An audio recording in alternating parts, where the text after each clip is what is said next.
Deception Island, an active volcano 60 miles north of the Antarctic Peninsula with a barren sloping landscape.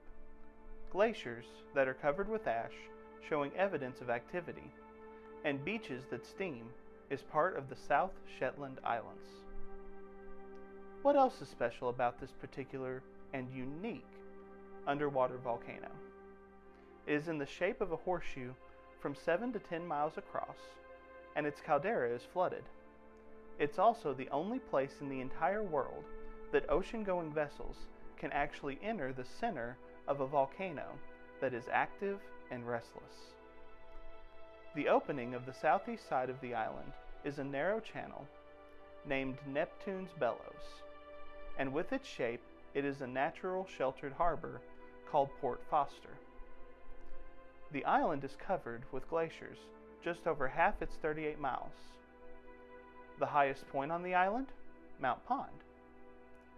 Activity has been as recent as 2001, when seismic activity and changes in the water and air temps in the caldera, but there was no eruption that occurred.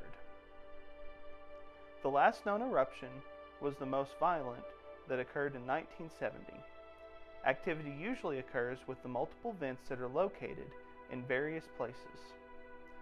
The activity in multiple vents have created microclimates, causing higher temperatures in the water reaching 158 degrees Fahrenheit and the air 104 degrees Fahrenheit. Nowhere else on the continent can you find rich plant life with 18 species of moss. The first time the island was seen happened when Edward Bransfield led a British expedition in early 1820. Later, used as a whaling station, it is now abandoned just inside the harbor at Whalers Cove. Near the whaling station, there is a landing strip first used in 1928. The British had permanent research stations on the island, and it was a base for them during World War II.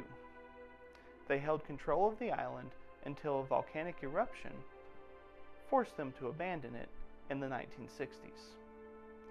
By summer 1820, Nathaniel Palmer, an American sealer, first visited and explored the island. He was the first to name it Deception. Captain Henry Foster commanded a British naval expedition in 1829. The expedition surveyed and did scientific experiments on the island. The British in 1908 declared Deception was formally a part of the Falkland Islands and therefore under British rule. A cemetery, the largest on the continent with graves of 35 men that died, and a memorial for 10 men that were presumed drowned, was built the year 1908. In 1912, a radio station began. Several vents sit along the caldera's rim, and some of them have formed crater lakes, while others have formed bays in the harbor. Due to the high risk with the eruptions, there's no permanent human presence. However, the hot springs make it a very popular tourist attraction in the austral summer, which occurs between November and March. Deception Island, when it was a whaler station where men slaughtered a species to almost extinction, performing the worst acts of cruelty. All that's left now? Rusting barrels, decayed whale bones, dilapidated buildings, boats, equipment, oil tanks, scientific stations, boilers, an aircraft hangar, and an airplane fuselage that have since been recovered, with plans of restoring and returning it to the island. The British once again occupied the island between 1968 and 1969, when volcanic activity caused it to be abandoned once again. In 1964, a U.S. Coast Guard icebreaker, the East Wind, ran aground in the harbor. In 2006, a Russian cruise ship ran aground.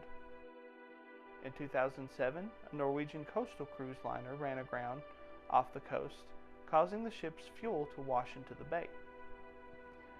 It has not been determined if there was ecological damage. There's no polar plunge occurring. Before the Antarctic Treaty System, one could dig in the sand and enjoy supposedly hot springs. Now you cannot change anything on the continent, nor can you dig in the sand anymore. With the restless and active volcano, and a possible eruption at any time, To build and operate expensive equipment was and still is risky business. The uncertainty of an eruption amongst what appears to be a safe harbor explains why it was named Deception Island.